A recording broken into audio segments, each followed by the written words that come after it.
Melissa Kopp, and I'm an ACE certified personal trainer and AFA certified group fitness instructor for Kansas State University.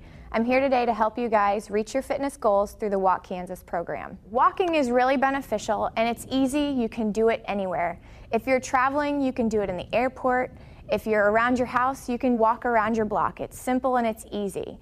It's great because it strengthens your heart and all the supporting systems. It tones your muscles and strengthens those muscles that are working.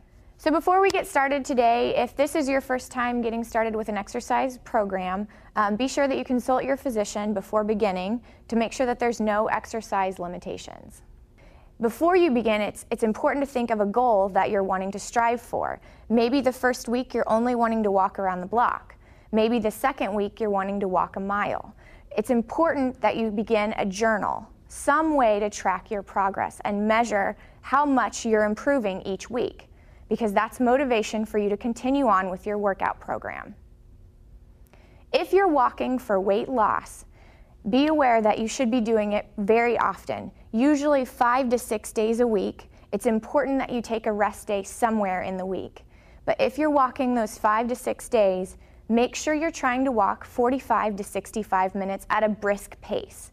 If you're walking to improve cardiovascular health, you want to walk 3 to 4 days a week for 20 to 30 minutes. If you're doing the 20 minutes, it should be a quicker speed at a higher intensity.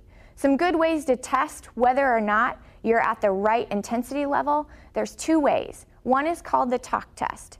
And the talk test means that as you're walking, you should be maintaining a speed where as you're walking, you're having to take a breath in between. If you're able to carry on a conversation and laugh with the person that you're walking with, you're not walking hard enough. So you're going to want to pump your arms even more to get that heart rate up.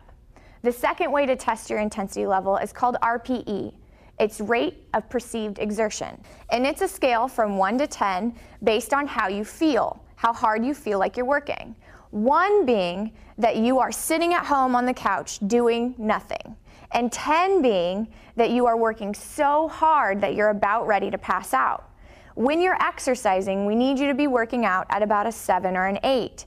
If you don't feel like you're working out that hard, you need to bump it up by pumping your arms and quickening your steps to get that heart rate up. So it's very important when you start your workout that you warm up prior. That way you can get those muscles ready to work.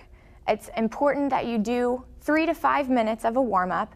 That could be walking at a slower pace just before you get started with your walking workout, or it's dynamic stretching, which means that you're not holding. You're doing larger movements before you start your exercise. As far as static stretching goes, that is holding. You see people stretching and holding before they work out. This is actually not very good for your muscles if they're not warm. The types of exercises you need to be doing are large, dynamic movements. So moving, if you're getting ready to do squats, you're moving those muscles, you're not actually holding. If you're getting ready to walk, it needs to be just a walking motion. Maybe you're picking your knees up higher, really warming up those legs. All right, we're going to talk about walking technique.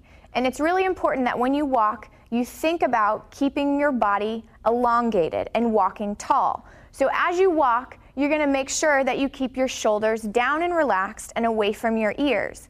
Sometimes as people walk, they tend to tense and bring their shoulders up as they pump their arms. What you want to think about doing is relaxing and bringing everything down and keeping the body elongated. It's important too that as you walk to look about 15 to 20 feet in front of you.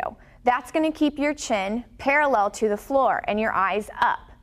If you are on unstable surface, you may want to look directly down in front of you quickly to check and make sure you're not going to stumble over anything. But it's important to keep that chin parallel to the floor.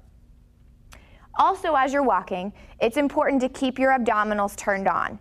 As you walk, your abs should be tight. You should also be tightening through your glutes. Your glute muscles are going to help you move forward.